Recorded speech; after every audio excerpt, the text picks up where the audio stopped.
राजद ने शनिवार को घोषणा पत्र जारी कर दिया है। इसमें रोजगार, कृषि, उद्योग, उच्च शिक्षा, महिला सशक्तिकरण से लेकर स्मार्ट गांव तक पर जोर दिया गया। पार्टी ने स्वयं सहायता समूह, पंचायती राज, स्वास्थ्य सेवा, खेल नीति समेत कुल 17 मुद्दों को प्राथमिकता दी है। राजद नेता मनोज झा ने कहा कि कैबिनेट की पहली बैठक में 10 लाख युवाओं को स्थायी सरकारी नौकरी दी जाएगी।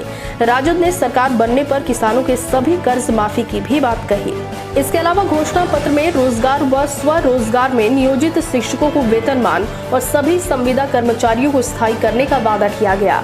समान काम के बदले समान वेतन और सभी विभागों में निजीकरण खत्म करने को प्रमुखता दी गई। राजद ने वादा किया है कि सरकार बनने पर 10 लाख नौकरियां देंगे। नियुक्तियां पहले से खाली पड़े पदों पर होगी, साथ ही नए पद भी बनाए जाएंगे।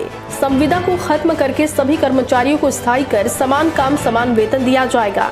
सभी विभागों में निजीकरण को खत्म किया जाएगा। रोजगार सृजन के लिए उद्योगों को प्रोत्साहित करने के लिए नई औद्योगिक पॉलिसी के तहत प्रभावी टैक्स डिफरेंट और टैक्स वीवर स्कीम लाई जाएगी। उच्च शिक्षा और रोजगार पर तेजस्वी का सबसे ज्यादा फोकस। कार्यपालक, सहायक लाइब्रेरियन और उर्दू शिक्षकों की बहाली की जाएगी। प्रतियोगी परीक्षाओं के आवेदन के लिए लगने वाली फीस खत्म की जाएगी। युवाओं की समस्या को दूर करने के लिए बिहार युवा आयोग का गठन होगा। हर जिले में बैंक, रेलवे, एसएससी की तैयारी के लिए मुफ्त कोचिंग की व्यवस्था होगी।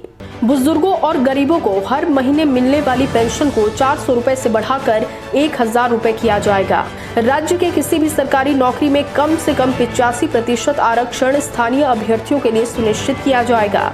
हर जिले में छात्रों के लिए सुविधा युक्त लाइब्रेरी की व्यवस्था होगी। हर एक तरीके से हम लोगों ने बिहार के सामने अपना विजन और डॉक्यूमेंट रखा है। 35 साल तक के बेरोजगार युवाओं को 1500 रुपए बेरोजगारी भत्ते के रूप में सरकार देगी। विश्वविद्यालयों में रिक्त पड़े अकादमियों, पदों और विशेष रूप से सहायक प्राध्यापकों की बहाली होगी। डॉक्टर, नर्स, पैरामेडिकल कर्मचारी और सफाई कर्मचारियों की भर्ती होगी। भागलपुर के रेशम उद्योग क्लस्टर का विस्तार होगा। मिथिला के मखाना उद्योग को बढ़ावा दिया जाएगा। स्कूलों में माध्यमिक कक्षा से ही कौशल व कंप्यूटर की ट्रेनिंग होगी और आंगनबाड़ी और आशा दीदी का मानदेय दोगुना होगा। इसके अलावा जदयू के हर खेत तक सिंचाई के पानी की व्यवस्था के मुद्दे को राजद ने भी अपने घोषणा पत्र में शामिल किया है।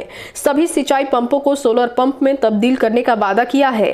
किसानों के सभी कर्ज माफ किए जाएंगे। इसके अलावा खेल नीति के तहत बिहार में बड़े खेल विश्वविद्यालय की स्थापना के साथ ही हर डिवीजन में एक बड़े स्टेडियम की व्यवस्था होगी। वहीं राजद ने वृद्धा पेंशन में पुरानी व्यवस्था लागू करने की बात कही है। इसके अलावा गांव को स्मार्ट बनाने पर जोर दिया गया। ब्यूरो रिपोर्ट, हिंद खबर।